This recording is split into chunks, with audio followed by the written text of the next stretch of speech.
It is Champions Cup semi-final week as Leinster take on Northampton at the Aviva Stadium this Saturday. The prize on offer for Leo Cullen's men is a fourth consecutive Champions Cup final, which has never been done in the history of the tournament. So that is quite the prize for Leinster this Saturday. Welcome to the Left Wing Podcast. Will Slattery here with you.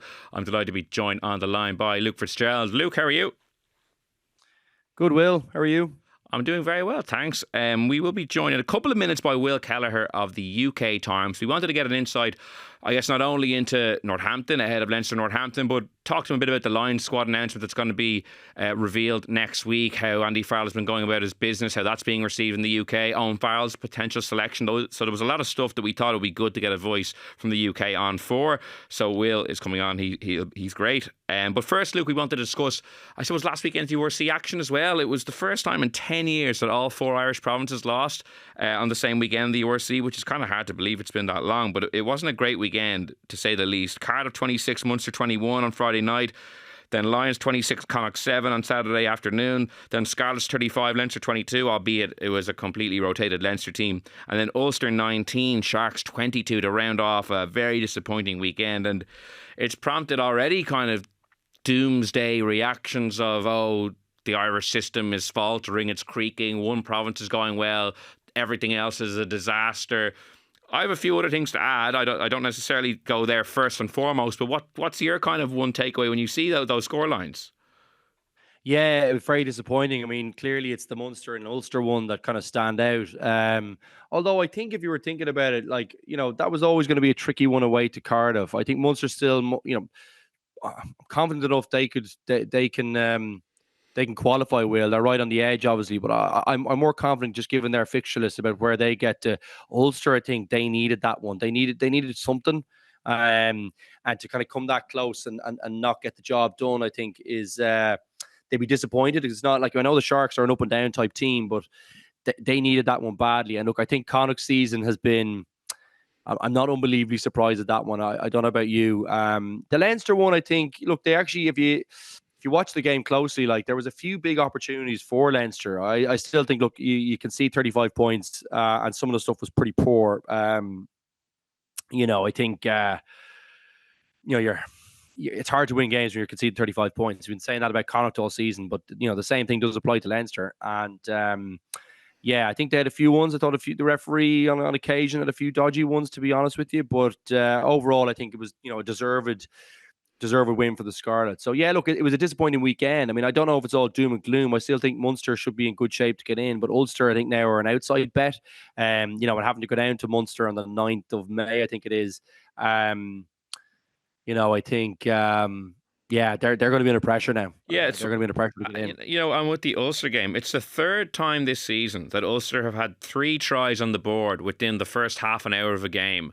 And not only have they not scored a 4th try and got a bonus point, that they have lost that game. So early in the season against Cardiff, they had 3 tries after 23 minutes, lost to Cardiff. During the Six Nations, they had 3 tries on the board after a half an hour against Benetton, lost to Benetton. Last weekend, 19-0 up against the Sharks, lost to the Sharks. Even if those games, if they actually just get a 4th try and still lose, they're in like a much better position going into the final 2 rounds. They could probably afford to maybe still lose to Munster, and if they can beat Edinburgh, they'd get top 8. But like to have 3 tries on the board in 3 different games and with 50 minutes to play and not be able to cross the line again is poor. And I understand, like, the Sharks, to be fair, had a very strong team out, and they don't often roll up their sleeves and get wins like that. They often maybe blow up a bit, but they did it at the weekend. But still very disappointing when you look over the course of the season. It's happened a couple of times that Ulster have started great guns and not been able to, not only, as I said, kick on and win, but just losing bonus points on the table. And in this league, when the margins are so tight, it really adds up. Yeah, well, you think they'd be level on points with Munster if they'd had those 3 bonus points, So it's... Yeah, it's tricky. It's tight there, I mean, I don't know who gets in. I'm not as confident that if they lose to Munster that they get in as, I just feel like it's... I haven't done all the permutations about it. I think now they probably need it. I think they need that win now. Oh, they definitely need it. I'm convinced that was they needed to win one that we weren't expecting them to win. I know Jonathan Bradley went through it the last couple of weeks and he couldn't really see it. But then I can't remember who they got. Oh God, I'm drawing a blank on who they got the win. They got a good win there a couple of weeks back, and it was the Stormers. Remember the Stormers? Yeah, they got that comeback win, and we were kind of they probably needed. It looks like they probably needed to get 2 now, but they got one of them, and I felt like that was there for the taking on the weekend. So that's and we wouldn't have probably expected that. Now we wouldn't be expecting the Munster one, but I think that's it's not a foregone conclusion by any means. Munster are not the force of all, but they're still difficult to beat at home, and you'd imagine that push comes to shove, it'll take a huge Ulster performance there to get a win. But I think they need that will. I'm not seeing them getting in without it, to be honest. I just think they'd need a bit of luck, which you never want to be relying on. So. It was a very disappointing weekend. I mean, look, Connacht's season in the league, just to touch on them briefly, not unbelievably unexpected, I don't think. Probably the only unexpected thing is that they kept it below 30 points, which is below their average points that they're conceding per game. But other than that, well beaten. So it's been a disappointing one for them. They've kind of gone out with a bit of a whimper. Look, probably not much to say in the Leinster one. Don't know about you. It's a fairly weakened team, isn't it? Yeah, it was a rotated team, and because Glasgow lost at home to the Bulls, if Leinster beat Zebra the weekend after next, they top the table with the round to spare, and they're at home in that game. You'd expect them to get the job done there. The Munster one I found interesting. Munster's discipline in the last couple of weeks has been shocking. In their last 6 matches, they've had 9 yellow cards and a red card in the last 6 matches, 10 cards. And in the last 5 matches, they've conceded 73 points when either down a man or in the act of conceding a penalty try. That's so that's like a staggering. That's solvable. Yeah, they're the ones that kill you, isn't it? And when you think about the swing here, you're like Cardiff for 5 points ahead of them now. You know what I mean? So that's a big swing in terms of the table, and they would probably be looking pretty good to get in, fairly comfortable to get in. You would think if they had got that win, which was very, very achievable. So. Yeah, it's a funny one, isn't it? I know Cardiff are a little bit resurgent this year, but I don't know. It's a discipline. You're looking at collapsing mauls. There's been a number of collapsed mauls, like Fineen Wycherley with a lazy, deliberate knock on near the line in the first half when Munster were defending well. The Nankivell red card a few weeks ago obviously was ultimately rescinded, so I won't really include that. But there's been high shots in there as well. There's just been in the last 5-6 weeks just a really kind of careless disciplinary attitude permeating the team that as I've read the numbers there, conceding they've had multiple yellow cards in 4 of their last 5 matches. That's unsustainable in winning a match or close and the annoying thing about all those ones is that it's controllable, isn't it? I mean that's the one thing you kind of say, well, if you make sure the other team beat you, don't be beating yourself. So yeah, look, the issue there is, I suppose, that there's a lot of things in flux, isn't there, Will? You've the management situation is one where you're kind of going, it's a long. Do things peter out when you kind of know there's not much to be kind of playing for towards the end of the season? Bar, the coach is obviously not going to be is not going to be the coach, come next season. So how motivated are you? It is, you'll have some guys who won't be as motivated. Obviously, there's a bit of a, an energy dump after you after you go out of the Champions Cup, having had that brilliant performance away to La Rochelle, so you're kind of dealing with a little bit of that kind of stuff as well. There's always a residual thing that comes with that. It's very hard to get the energy back, but I tell you what, they're going to need to do it pretty quickly because they're right on the edge now, and there's a couple of teams there that pretty tricky to beat on their home patch. So that 1 and 2 weeks against Ulster is a massive game for them, and it's an Interpro. So I mean, you see what Ulster have done to Leinster the last couple of years. They can easily pick off one they're not supposed to pick off. So and they'll be desperate. So that's a tricky game. That's not a foregone conclusion, Will, even though they're at home. So it's a sweaty finish for them, probably an unnecessarily sweaty finish when you think of the kind of discipline situation. Yeah, just on Ulster, it's funny, 19-0 up after 25 minutes or half an hour. Playing Jacob Stockdale playing some electric rugby, some of his touches, creating those tries. He just kind of definitely being a narrative is forming that it's his time to get back into the international reckoning potentially this summer. What have you made of how he's been playing? Yeah, good. I think. I think he's still got a tall challenge when you think about who he's coming up against. Lowe is probably the best winger certainly the best left winger, I think, in the home nations. I think it's probably fair enough comment. And so that's kind of generally who he's coming up against for the most part. So whether he gets back in, I don't know. But certainly, when he's on form, he's a real handful, isn't he? He's got nice skills. He's got, nice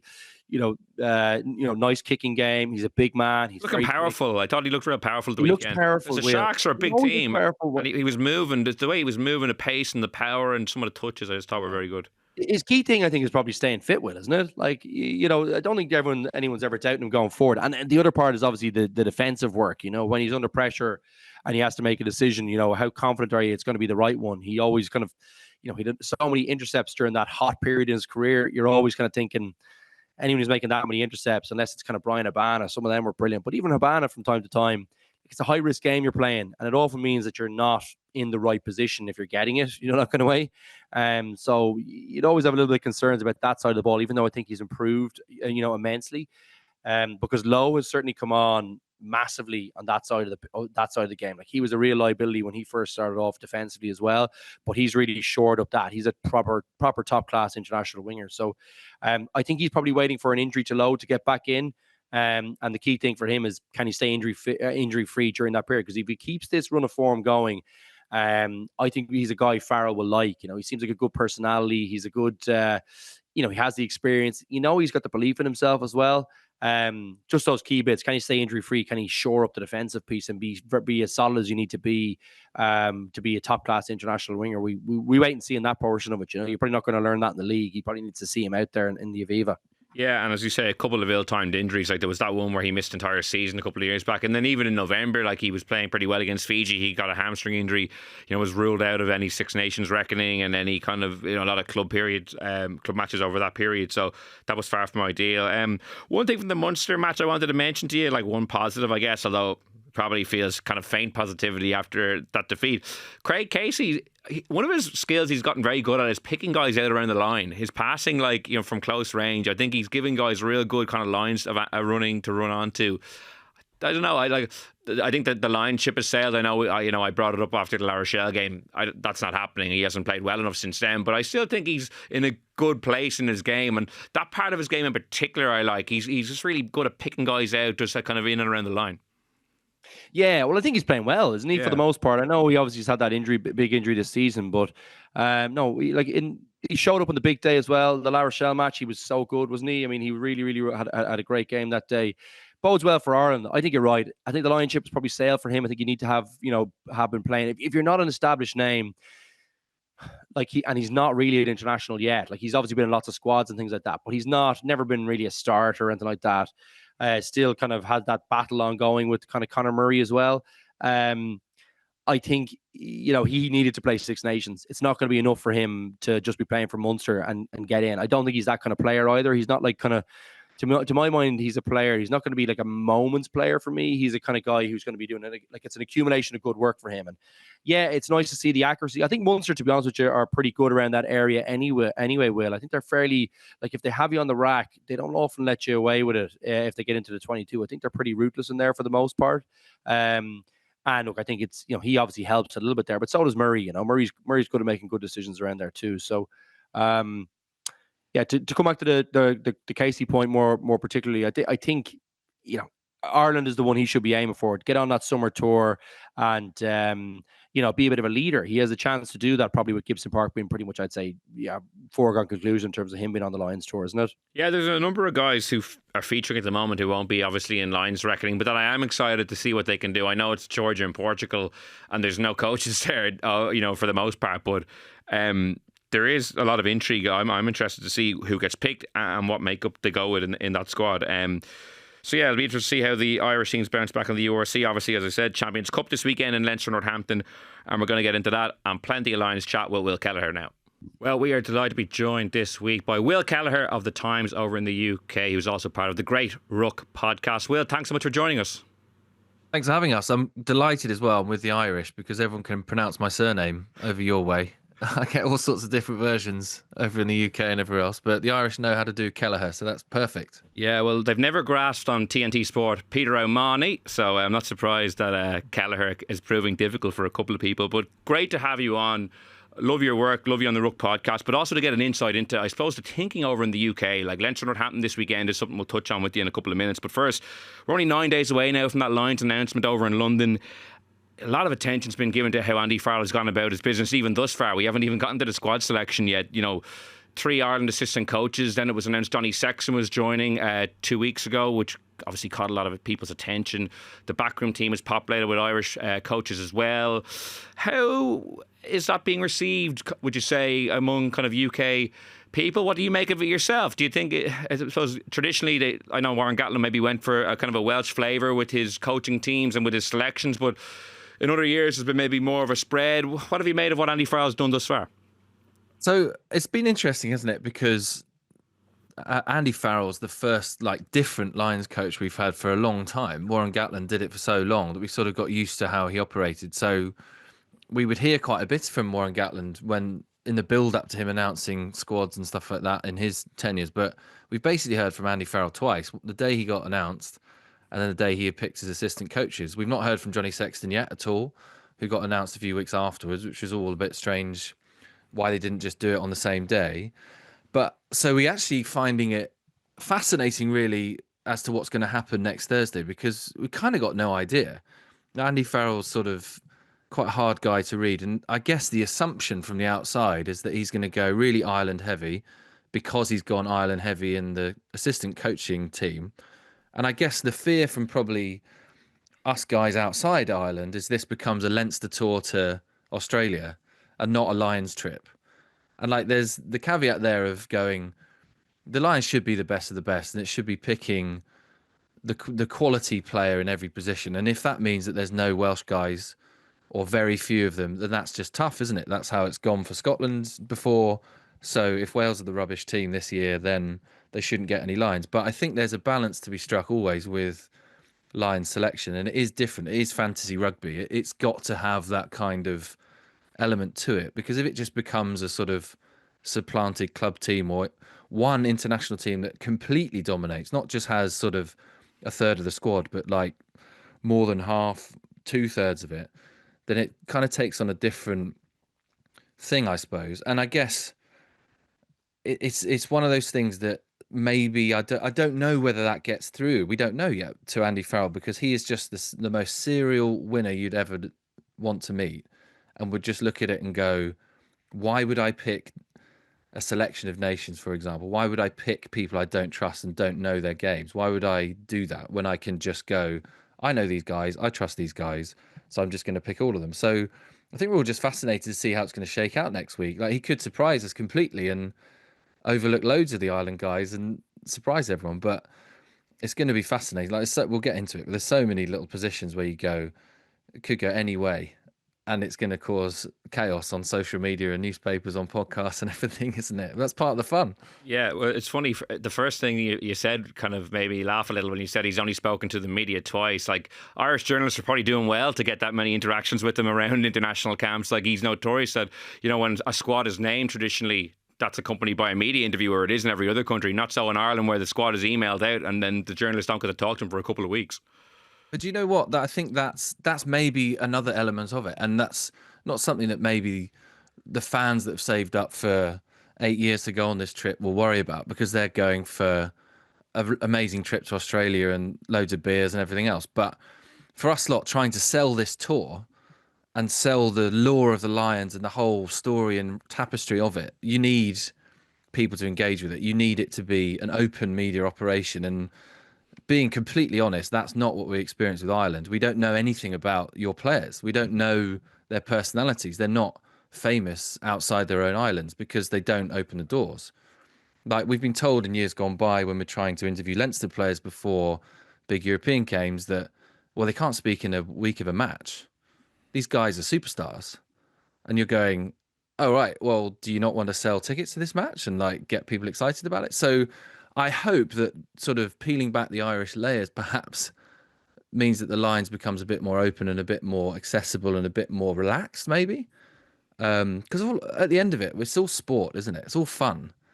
But the Lions only exist because it's a laugh, isn't it? Really. And makes a lot of money, obviously. But it's basically one of the rare occasions in sport where you pick a fantasy team and then they actually go and play rugby together. And that's everyone's dream, isn't it? To go, imagine if we could see Faletau playing with Sean O'Brien. Wow, how would that be? Oh, look, they've actually gone and done it. So I think they need to lean into that and be a bit more open and relaxed. And I hope they will do. And maybe taking them out of the Irish bubble a bit, all of these Irish guys and the media operations and everything else kind of relaxes them and allows them to do that. Yeah, it'll be interesting to see if that happens. I suspect not, unfortunately, from the journalist perspective, we were going to be on tour. Luke, it is interesting, obviously any line selection announcement, you've been there yourself as a player, waiting to hear if you'll get your name called. They all kind of present their own level of intrigue and excitement, but there's this kind of added subplot now about how many Irish players Andy Farrell will pick, and that would have been a talking point among us anyway, but people are now looking at that aspect across the UK and Ireland because it'll indicate maybe what Andy Farrell's approach is generally. Like, is it going to be much more Irish heavy than maybe initially anybody thought? The one thing that would kind of concern me on that front, and it was great to hear. It was very interesting to hear Will's kind of point of view on that. The one thing that would concern me is that if he looks back on Six Nations and kind of ignores the table, Ireland still beat all the home nations, and bar kind of a weird last few minutes against England, had kind of beaten them quite well. Obviously just fell apart against France, and France fell apart against England, and now we have a funny looking table at the end where Ireland are kind of below England. And I think if he's looking at that quite coldly, and I actually did get to interview him before on the day of the England match. Now Chatham House rules were in place, but I think he really believes in in what he's got built at the Irish in the Irish setup. The first iteration that of I suppose that view has been how he selected the coaching staff. And I would not be surprised if the same thing happened when he selects the squad, only because if you think about where most of a squad come from, it's the Leinster team. And Leinster are going to be most likely, or maybe not with Northampton, but they're still, are they seventh in the Premiership? Leinster will be expected to win this one and win it well. And if that happens, like Leinster, since they've been in the window post Six Nations, they've just been pumping every single team they've come up against. So I don't know. I'd be concerned that it could be a very, very Irish heavy team, because I just think the Leinster players are in the best shop window for selection as well. So they kind of have two advantages possibly in my mind. So I actually agree with Will, though. I don't think it should be that. I think you need to try and find places to, if it's a close call, maybe you do try and lean into this being, a four-country team, Now, that's not a very, as a player and someone who's gone on a Lions tour, I think that would be pretty awful if you were, if you were slightly better and you didn't get selected because, there's basically not the other, home nations haven't been performing unbelievably well. To not get selected on that basis, to just to include someone to keep the supporters interested, that would hurt, I think. But where there is a genuinely tight call, I would be leaning towards keeping it inclusive, and keeping everyone interested. I think there's more at stake here, as Will said, than just a win. I think anyway, and it shouldn't, if it's a close call, it shouldn't impact you that much anyway, and it should kind of feed into what the whole ethos of this thing is, which is that you take on this massive challenge of 4 different countries, 4 different ways of playing the game, and you try and come together, build a team, and pretty much 6 to 7 weeks to play against one of the best teams in the world away from home. It's an unbelievable challenge, and that's supposed to be a part of it. So he's a win at all cost guy, but I hope that kind of factors into his mindset, and that he kind of does feed into what the Lions really is. So I'm leaning more towards, I think it might be an Irish heavy squad, though, just based on the coaching staff. So I don't know, any views on that, Will? I was listening to your pod from the other week, and Cian Tracy talking about this, and the fear that they've basically kind of sacrificed the Ireland tour, haven't they, to Georgia and Romania to throw all their eggs in the Lions basket. And I think my fear is that this Lions tour is a development trip for Ireland, which it never should be.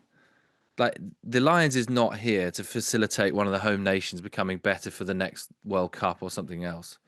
It should be. It's the stereotypical phrase that we all use around. That was a wild conspiracy theory, was it not? Yeah. But it look well. For example, so Sam Prendergast may well warrant his selection anyway, but you will, I'm sure, next Thursday, as and when he gets picked, which I get I'm sure he probably will do. You'll get a lot of people probably from outside Dublin and from outside Ireland going, has he got, I don't know, the pedigree of someone else who could have gone instead? And actually, at fly half, the options, there are quite a few options, but there's quite a few inexperienced options, aren't there? So you're going to have to pick someone who's not played many tests. But if Farrell and the sort of Irish setup, I suppose, are using the Lions as a development tool to get themselves better for Australia in 2027, that's not really what it should be about. It should be the pinnacle. It should be the ultimate. It's all those cliches we've heard over the years, the Everest, everything. It's not.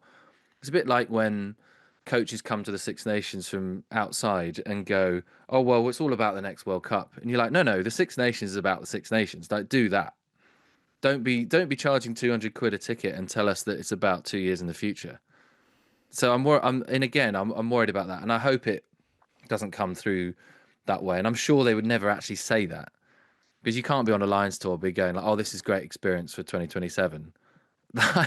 And that's where it comes into the selection, which is interesting when we get to some of those French-based players, or Owen Farrell or Courtney Laws, or those guys that are outside of haven't been playing international rugby or even retired from it, like Courtney Laws. You kind of go, yes, okay, they haven't been playing the international rugby, but the Lions is not developing for anything else. It is just a 2-month trip with 3 games at the end. So they don't need to be good in 6 months, 9 months, 2 years, whatever. They just need to be brilliant now. And that might mean that those guys are ruled out, but it might mean that their experience is brilliant. So it's just fun, isn't it? It's like all of this debate and conjecture is all part of the joy of the Lions, I suppose, isn't it? And I suppose it's funny when we were chatting about Keane Tracy's theory last week, and I agree with you. It all looks, the fact that they're going to Australia on the tour, and that's where the World Cup is as well, is just comedy. They can stay in the same hotels, they can test out the food, what they like, what they don't like for that World Cup.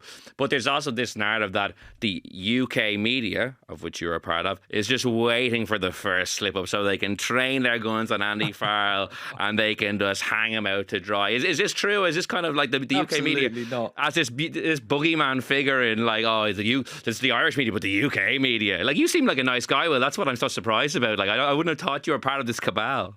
And it's really funny, isn't it? Because, and this is true of whenever anyone talks about the media, like we're one blob with the same brain.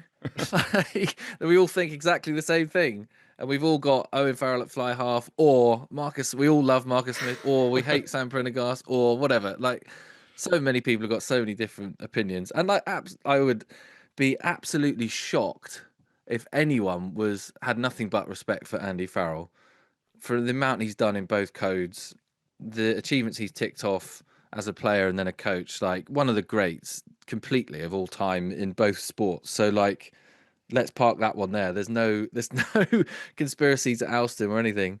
And anyway, even if there was, we could claim he was English anyway, couldn't we? We just say, oh, the English coach who leads the Lions, right?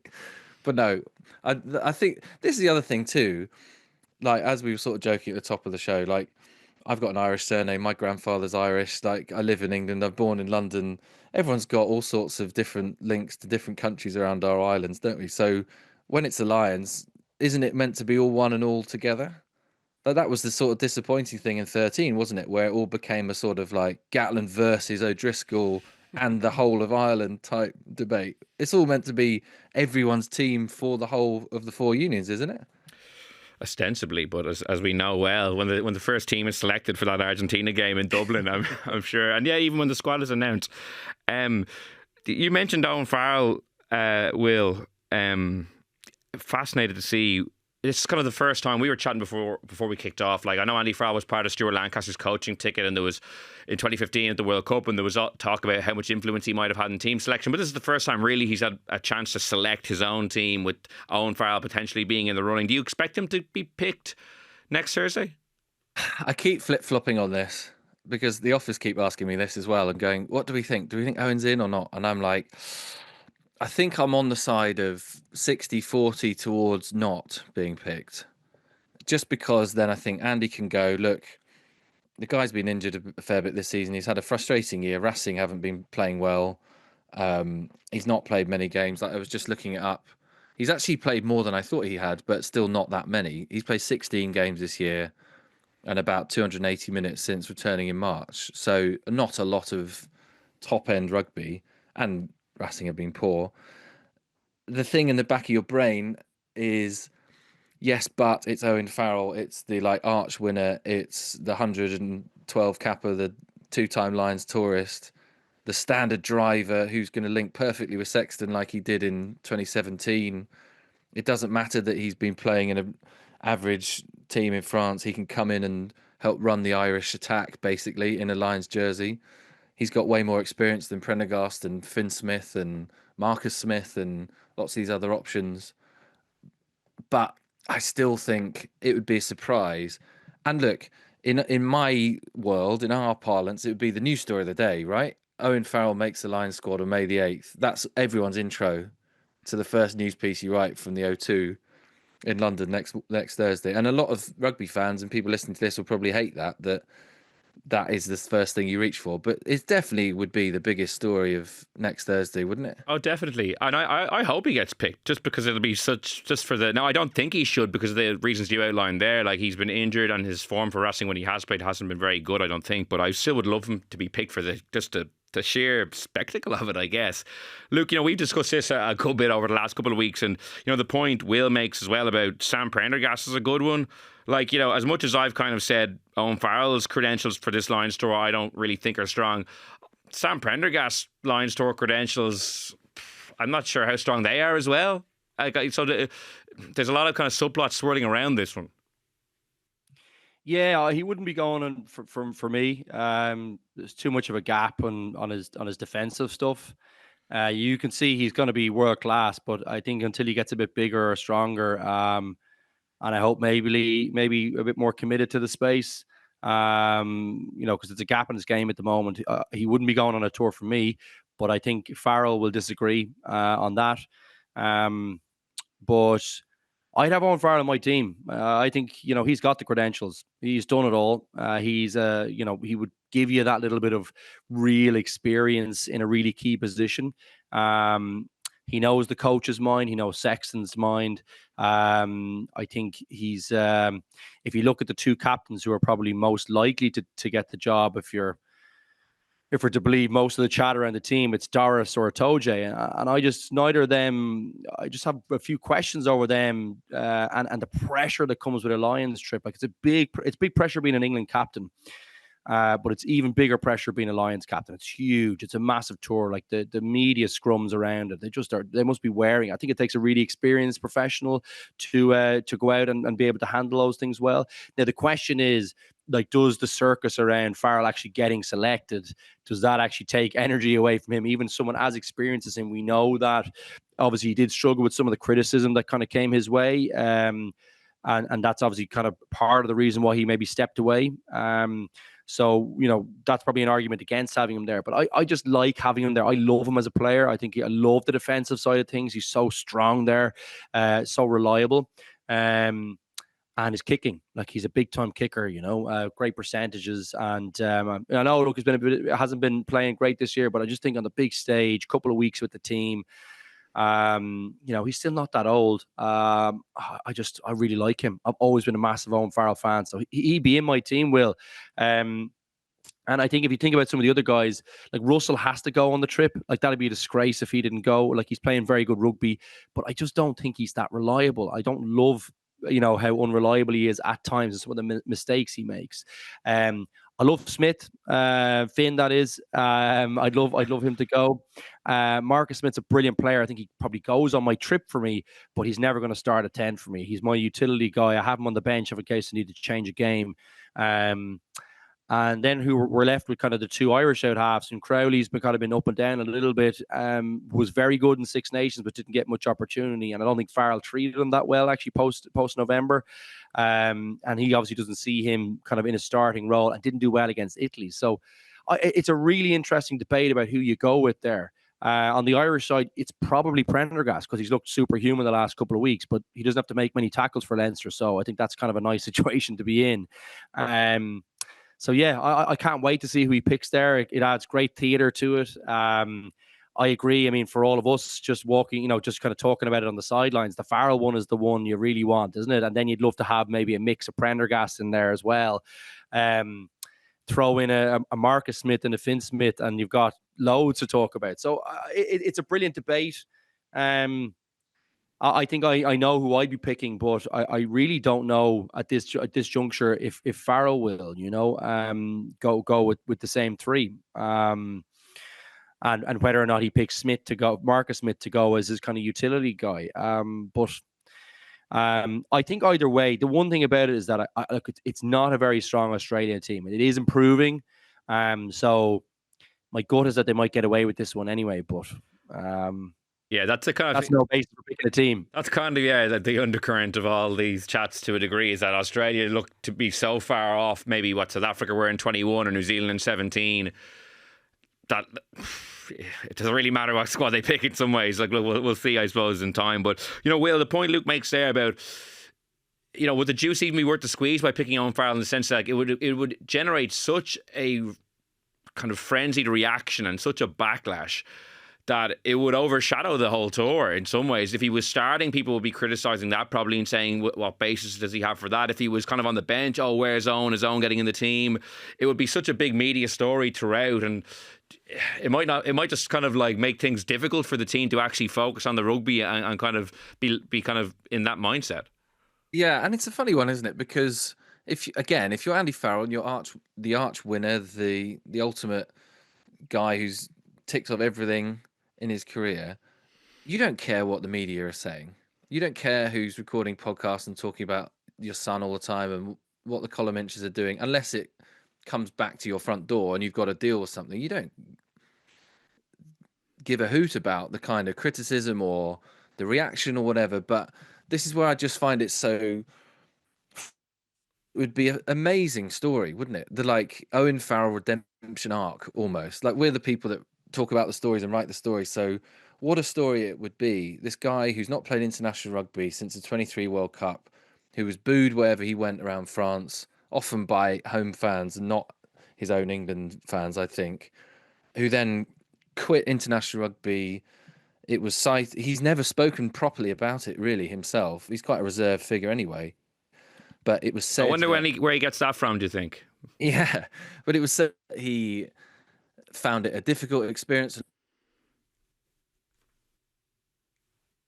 He was getting ground down by all this criticism, booing, and it was affecting his family. So, what an amazing story it would be if he came back and dominated in Lions jersey, rolling back the years.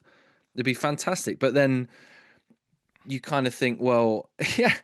Has he still got, because we don't know, because we haven't seen it, because he hasn't played enough rugby or at the top end in massive games since that World Cup, has he still got that sort of test match animal spirit in him? Does he have that 90% goal kicking in him with a slightly more dodgy groin and a knee and everything like that these days? Has he definitely got the engine and the legs that he definitely used to have? I'm sure he's got the brain and the ability to find space and put people into holes and everything like that. But there's just so many intangibles with Owen Farrell that it would just be fascinating to watch it unfold. I almost want him to go to then see whether he can do it.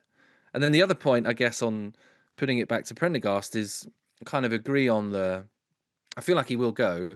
And I said this on our podcast the other week. It's almost like he's been so hard to judge because he's basically been in an armchair ride all the time, because he's got an amazingly dominant pack with Leinster and largely with Ireland. The two times he hasn't had that really is when he struggled against France and against England, where he got taken off and Jack Crowley came on and finished the job. But then you're looking at it from a Lions context and you're going, well, he's probably going to have an armchair ride again. Like, the Leinster pack or plus a couple of the England guys are going to be way more dominant than all the franchise teams, aren't they? Or the put together teams like the Anzac 15 or the Pacific Island Fijian Aussie team. And then the test matches, you expect him to be dominant too. So if he is a brilliant facilitator and is great in attack and they can cover him in defence with a top back row, then maybe he is the best guy. Does it matter that he's frail in defence? You can hide him. You've got the best players in Britain and Ireland around him. I don't know. Again, another fascinating one. Yeah, there's so many interesting subplots. Like, we could probably fill the whole pod with just Lions chat, and considering we have another one to do next week, we probably will pack the Lions stuff there for now, given we have the Champions Cup semi-final this weekend as well. Will, you were saying earlier that you're going to Toulouse-Bordeaux instead. That's probably the better game, definitely on paper. Leinster Northampton, they obviously played in last year's semi-final in Croke Park. Leinster barely got over the line in that game, despite during the second half looking like they would pull away and win quite easily. Northampton took them to the last play of the game. I think it was a Jack Conan turnover that sealed that one. But the expectation is that Leinster probably have too much. They've added since last season. Northampton, despite still being a really good team on paper, are struggling in the Premiership. They look like they're going to miss out in the top four, which, for me, they're still definitely a top four team. Will, I'd be interested to get your thoughts on Leinster. We discussed a lot over, obviously, the last number of years, why they haven't got over the line in the Champions Cup. Watching from your vantage point, why do you think they haven't been able to convert great European campaigns up to the final into winning the Champions Cup? So this is a slightly tenuous link, but I think there's something in this. I was talking about this on our pod the other day. I feel like there's something in there that's similar to the England women's team, the Red Roses. So they're the best everywhere they go. They beat everyone. They never really get challenged. Not many teams even get close to them. And then they face one team who have got their number and they can't get over the line. They've got no experience of a tight nipper of a game with a great pack against them or anything like that. And so they have not built up that experience of, I don't know, that kind of hard-nosed way of getting over the line. And for the England women's team, that's happened. They've won 55 out of their last 54 tests. The one they lost was the World Cup final at Eden Park to the Black Ferns. And then the one before that they lost was the other World Cup final in Belfast. So also to the Black Ferns. So they never get challenged sort of between World Cups because no one's good enough to get near them. And then they suddenly come across all this stuff they've never seen every 4 years. And with Leinster, it's sort of concertina, and obviously they do lose games sometimes in the URC, but not often. And often when they do, it's with their rotated team. So I think there's something in there of like, if you're never seeing the scenario that you end up seeing in the last 20 minutes of a Champions Cup final at any other point in the season, do you have that kind of muscle memory to get it done? Does that make any sense, Luke, for a player? Would that come through, I don't know, in your experiences? Yeah, and I think it's an interesting point that you make, because we've kind of talked about the last couple of years, Will, haven't we, about Leinster, resting players for kind of key league matches and kind of blowing up there as well.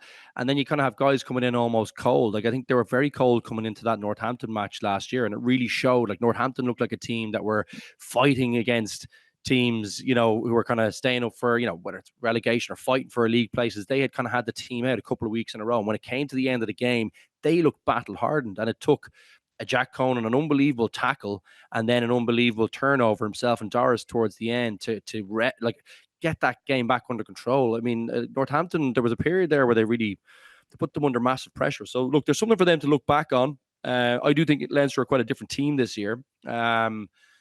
We discussed it at length. I think it's far easier to deliver in a pressurized environment what Leinster do now than what they were doing previously, because it relied heavily on their attack in previous years, which, there's a deftness and it's kind of intricate. And those things, when you're under pressure, can be more difficult to achieve. Plus, the other team is probably hyped up and defensively ready to go, and they're playing better players, towards the end of the competition, which, as you say, they might not have come up against some of the outfits that they come up against. And all of a sudden, these guys aren't overawed by it. These guys have a bench that can match your bench that comes off the, in the last kind of 30 minutes of the game. So you're in the fight all the way through. But I think what Leinster have now is they've got that little bit of extra ballast in the pack. And I think that defensive system is really hard to break down, but also it's way easier to deliver on those things. Now, the challenges for them are going to be, they've kind of still struggled at line-out this year. I think set piece towards the end of the competition becomes really, really important. They struggled on the weekend there again, and that's been a little bit up and down, I think. What has been encouraging is that the attack has really come together the last couple of weeks. I know they weren't great in the weekend. They gave up a few good opportunities, in fairness. Thought the ref actually didn't do a great job against the Scarlets in one or two of them. But I think the attack the last couple of times the full team has been out, they've looked really strong. They've looked strong on both sides of the ball. I'm a lot more confident this time around. I think, look, you'd love the 10 situation to be a bit more, what's the word I'm looking for? you'd love it to be a bit more settled. Like, I think they've settled on who they're going to go with, but you just love him to have a little bit more time under the belt. You know, that's the one area of concern. I think the kicking off the tee hasn't been unbelievably solid at times from all three of them. Ross Byrne has probably been the best off the tee, but even he was a little bit shaky on the weekend. So that's an area towards the end of the season. You know, you think of Toulouse. I mean, he's not going to miss many kicks. You know, if that's who you face in the final. Finn Smith doesn't miss many kicks. He's pretty solid off the tee. And these are all kind of things that are kind of important towards this end of the competition. So I can see places where you can get at Leinster, but I just feel like it's more difficult to get at them. And the game plan is more solid and deliverable under pressure than it's ever been over the last kind of 4 or 5 years. So, yeah, I'm in a more confident position than I've ever been. I hope I don't end up eating my words on that. And I just think Northampton are not the same team as they were last year. They have some quality, but not the same. They look to me like they're just struggling a little bit for that kind of form, whereas I think they have been in better position, or they were in a better position last year, I think, than they were this year, just as a team. So, don't know, any thoughts on that? There's got to be some mental baggage, hasn't there? Like, that's the one thing we haven't mentioned yet with Leinster, like not getting it done since 2018. So therefore, a massive amount of this squad haven't won the big thing. Yeah, I think the pieces they've added will probably give you some comfort there. You know, you think of, I think Barrett looks like he's a very, very cool-headed guy, and he's been a really good addition. Snyman's been to the big show and done it, and he's produced on the big stage there. It's not like he was kind of went into his shell there and he was behind Etzebeth and Mostert. You know, he was an important part. He came off the bench and delivered. I think those guys have been to the big dance. Slimani's a very experienced guy, but he's obviously not as important a piece. He's an important piece when we come up against the French teams, I think, but not so much against Northampton. I don't think not to the same degree anyway. So he's a piece for that match. But for this match in the weekend, it's those two guys that you bring in.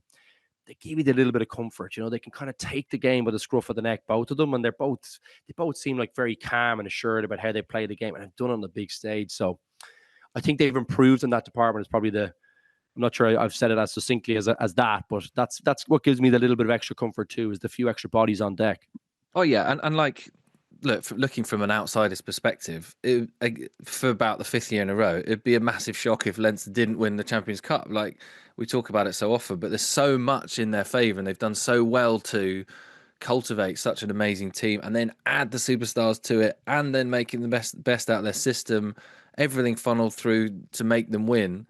So they've got to do it. They've got to do it. They've got to deliver. And that's where I think the mental thing's interesting. Like, as you mentioned, Will, Northampton have been having a poor Premiership, really not backed up being the English champions last season at all. And they have lost a few massive figures like Courtney Laws, Lewis Ludlam, Alex Waller, who are really experienced guys. But they've got spark in them. And it's whether they can be in the game with 10, 15 minutes to go, and maybe they can prey on some of that possible mental fragility and the jangling memories of all those other finals and big games where Leinster have not got it done. And you'll imagine someone like Henry Pollock, who's the hype train's left the station in England with him, will be the guy reminding them of it. You guys are the bottlers. You keep losing these games. How many finals is it now, boys? Like, you would imagine he'd be that sort of character who would be going in the faces of people like Doris and all those characters going, are you going to bottle another one, boys? Are we going to take this off you again? Are you going to be short of your elusive title once more? And it might blow up in his face, but like, I don't think Northampton are going to get to that position, because I think Leinster will probably blow them away. But it would be fascinating to see how it plays out if it's tight with 10, 15 minutes to go. I can definitely see Henry Pollock saying those things anyway, from what I've gleaned of his personality thus far. But yeah, like, to that point, Will, you make, we saw it last year. Like, Leinster, I think, were 20 points to 3 up, well on top at Croke Park, 82,000 people. At that stage, you would have thought it was going to be, 45-3. But then Northampton battled back into it, and as Luke pointed out, they were very, very close to snatching that. Like, it was an unbelievable cover tackle by Jack Cohn. I think it was on Warno Augustus who was coming through, and then they got the turnover. But like, Northampton did feed off that, like Leinster's inability to close out that game, and they almost produced what was a sensational shock. I agree with both of you. I guess Leinster looked better than last year. Northampton not quite in the same form, so it does look unlikely this weekend. But we saw how close it was last year, so it will be interesting. Will, just before we wrap up, I'd just be interested to get your thoughts generally in the Champions Cup from an English perspective. I suppose there's a sense over here that the English have fallen out of love with the tournament. Obviously, a lot of people have generally, not just in England, with the format and just structural problems. Obviously, English teams have a different salary cap, so they maybe can't compete quite as much as at the sharp end of the tournament. And I was saying to someone recently, like even the format is even sets the English teams up to fail, in the sense that they're the only teams that could have to go to South Africa and play French teams in the pool stages. No one else has that problem. Like Irish teams can't go to South Africa, French teams can't play French teams.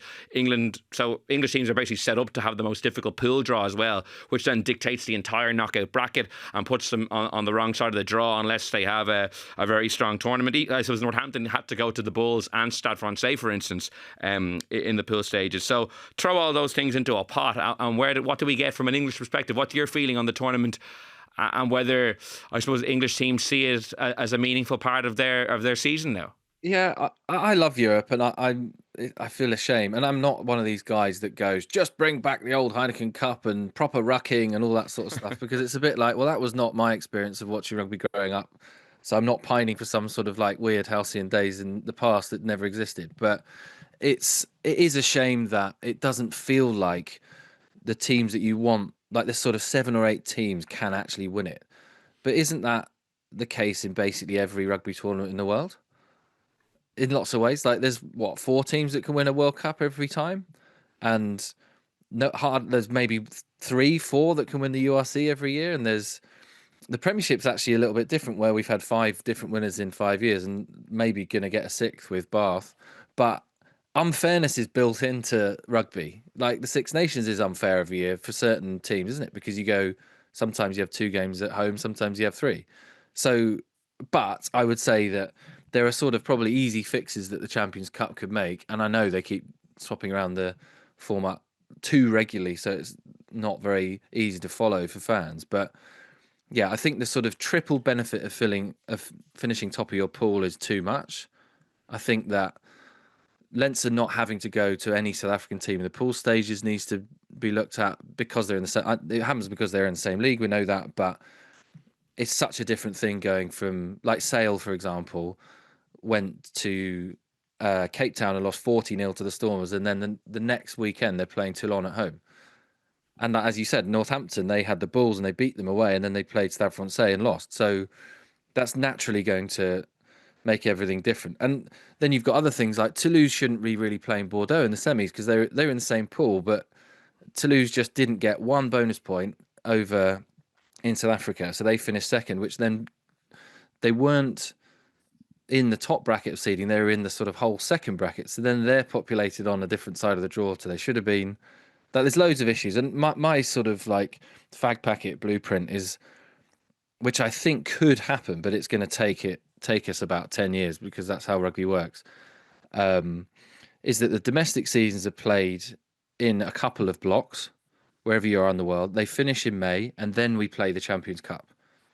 So we do it all with a fewer amount of teams at the end of the season, almost like crowning the Super Bowl champion sort of thing. So you've got all your so you've basically got your URC winner, your Premiership winner, and your top 14 winner, and then at the end of the season you find out who the winner of all of that is. And I think you could do it. So, like, thinking from the English perspective, if you did the Premiership, you could have a block sort of September to December. Then you have the Six Nations when you play your kids' cup competition. Then you come back for a run-in of sort of late March to May, finish it off, and then you have a block at the end of the season with 16, maybe 20 teams playing in a month or month and a half, and you crown your European champion there. The clear caveat is that good luck convincing the top 14 to move their mega season. Never going to happen, is it? Luke, you're shaking your head. Well, I don't think in Ireland we'd want to have to sit through a URC season until May to get a European Cup match. I think people. Well, yeah, but then it's incumbent upon the URC to get better and drive interest in the other teams to try and catch Leinster. And this is where I think, like, we could, I guess. Leinster haven't won though, Will. You know, like it's fun. Like the URC, the RC, has a big blend of winners. You know, like it's funny. I think the URC is in a better position as a league than the Champions Cup. Like if you think about all the past winners, I can't think exactly how far back, but I'm going to say there might be 6 different winners over the last 6 years. Is that right, Will? We've had 4. We've had 4 and 4 anyway. It's Leinster, 4 and 4. Leinster Stormers, Munster, Glasgow. Yeah, and then we had Scarlets. It was Scarlets in 19 or 18. You know, like you've got big winners. Glasgow won it during that period as well. You know, it's like we've had a pretty decent spread. Maybe Leinster and Glasgow might have won it twice each, but it's like it's a good spread, and the league is actually way more competitive than it was. You know, I think I've been really impressed. The problem is that Leinster seemed to go through the whole season and beat the britches off for everyone, and then all of a sudden. When it comes to your point about them maybe not being able to deliver, they haven't been able to deliver around semi-final and final time, you know. So, but if I was Northampton, I would be looking very closely at that. There's a Bulls match where they picked them apart. I think the Scarlets looked very, very close at that match, and they had some of the very same plays that we saw the Bulls pick Leinster apart with in that game. And I wonder if I was Northampton, I'd be watching that closely. The personnel is very different, but the league is actually pretty good. Honestly, I think they've really improved that as a product. You know. No, it is. I was just being facetious slightly. I guess on the like the English thing in Europe, obviously lots of it comes down to money. It's their own fault because their businesses aren't as successful as the Leinster business model and the French league. They don't have as large a salary, so they can't spend as much on their players. They can't sign Rico Ioane and Geordie Barrett and Rabah Slimani and all those characters.